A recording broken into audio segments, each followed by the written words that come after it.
৫.৫ মাস পর আবারও দিনাজপুরের হিলি স্থলবন্দর দিয়ে ভারত থেকে পেঁয়াজ আমদানি শুরু হয়েছে।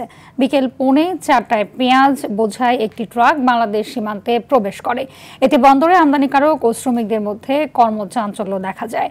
পেঁয়াজ আমদানির ফলে দেশের বাজারে দাম কমবে বলে জানিয়েছেন ব্যবসায়ীরা।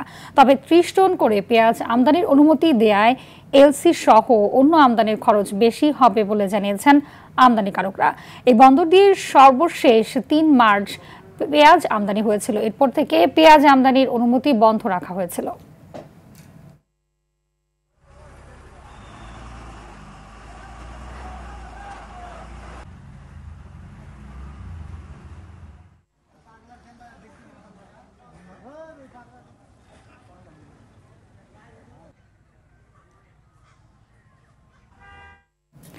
দর্শক, এ বিষয়ে আরো জানাতে হিলি স্থলবন্দর থেকে সরাসরি যুক্ত হচ্ছেন সহকর্মী আব্দুল আজিজ।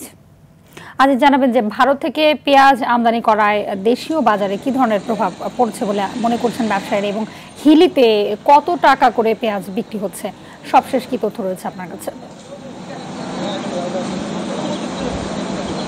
জি হাবিবা, আপনি যেমনটি বলছিলেন, আসলে পেঁয়াজ আমদানির খবরেই কিন্তু আমরা দেখেছি যে পেঁয়াজের দাম কিন্তু অনেকটাই কমে গেছিল গত 2 দিন থেকে। আজকে কিন্তু পেঁয়াজ আমদানি ইতিমধ্যে শুরু হয়েছে, প্রায় ৫.৫ মাস পর কিন্তু পেঁয়াজ আমদানি হয়েছে হিলি স্থল বন্দর দিয়ে।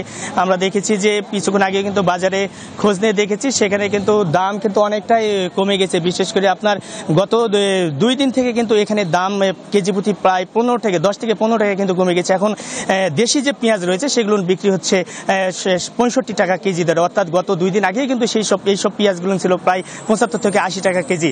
অন্যদিকে আপনাকে জানিয়ে রাখি আরেকটা বিষয় হচ্ছে যে এখন পর্যন্ত হিলি স্থল বন্দর দিয়ে হিলি স্থল বন্দর দিয়ে 2 ট্রাক পেঁয়াজ কিন্তু আমদানি হয়েছে। আরও কয়েকটি ট্রাক আজকে আসতে পারে এমনটি কিন্তু আমরা জানতে পেরেছি। তবে এই স্থল বন্দর দিয়ে 5 জন আমদানিকারক 150 মেট্রিক টন পেঁয়াজ আমদানির অনুমতি পেয়েছে।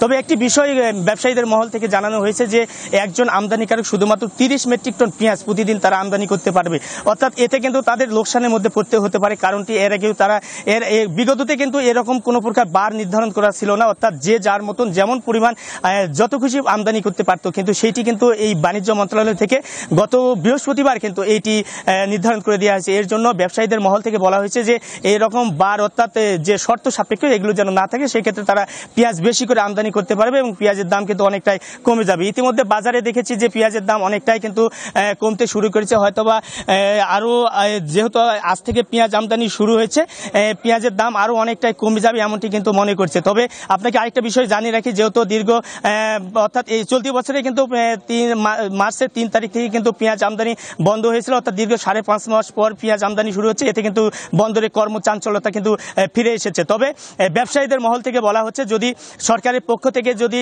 বেশি পরিমাণ পেঁয়াজ আমদানির অনুমতি দেয়, অর্থাৎ বেশি যদি পেঁয়াজ আমদানি হয়, সেক্ষেত্রে ব্যবসায়ীরা যেমন লাভবান হবে, সেই সঙ্গে দেশের বাজারে কিন্তু পেঁয়াজের দাম কমে যাবে এবং ক্রেতারাও কিন্তু অনেকটাই কম দামে পেঁয়াজ কিনতে পারবে। তো হাবিবা, এখন পর্যন্ত পেঁয়াজ আমদানি স্বাভাবিক রয়েছে, দামও কিন্তু মোটামুটি অনেকটাই কমে গেছে। তবে আগামীকালকে কি ধরনের বাজার পরিস্থিতি হবে সেটি হয়তো বা পরে আপনাকে সংবাদে জানাতে পারবো। তো এই ছিল আমার কাছে দিনাজপুরের হিলি থেকে পেঁয়াজ আমদানি এবং বাজার পরিস্থিতি নিয়ে সর্বশেষ পরিস্থিতি। হাবিবা, ধন্যবাদ আপনাকে।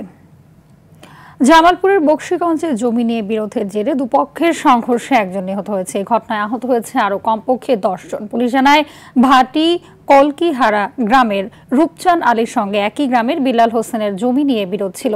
এর জেরে বেলা 11টার দিকে দুই পক্ষের মধ্যে সংঘর্ষ হয়।